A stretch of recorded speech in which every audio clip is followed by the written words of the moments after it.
با سلام خدمت دوستان عزیز. ساخت قفس که گفته بودم فیلمش رو میذارم.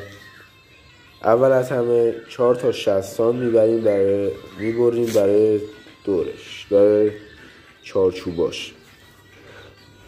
بعد 4 تا هم 1 متر میبریم برای عرضش. ما 6 تا بردیم که برای کفش هم در طول و دوباره 6 تا هم 50 سانت برای پهنیش و ما 5 سانت هم فاصله توری تا کفش هست که فضولاتشون بیفته رون کفی و جوجه ها کثیف نمیشن هم تمیز. خب دوستان اینجا درش هم زدیم و اینجا روغنکانی لوله ها رو میکنیم که نرم و راحت بیان برن. دوستان لطفا ما رو دنبال کنید تا ویدیوهای بیشتر آموزشی بذاریم.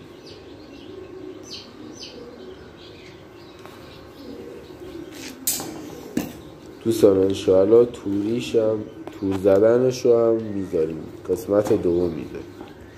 خب اول یکمی باش بازی میکنیم که نرمتر شه، راحت بیاده بره، چون مال ما یکمی گیر داره.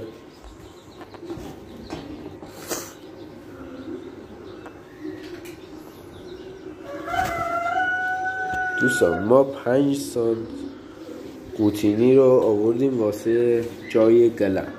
ما دیگه گلم دستی استفاده نکردیم. فیلم گلم هم براتون میذارم. خب دوستان برای طبقه دوم ما 55 سانت میبریم، چون دیگه سقف این به جای اون پایش حساب میشه. دیگه 5 سانت حذف میشه و 55 سانت میشه. دوستان ما دیگه نرسیدیم، فیلم بعدیشو از شب گرفتیم.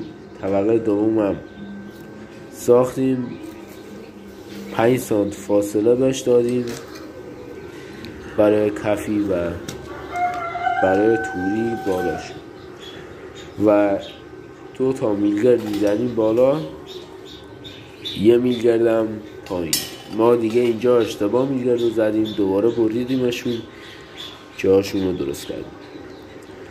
خب اینم فیلمشه طبقه دوم. اینم گلمی بود که ساختم، اینطوری میلگرد رو در میاریم ازش. اینم قوطینیه، باز میشه میبنده راحت.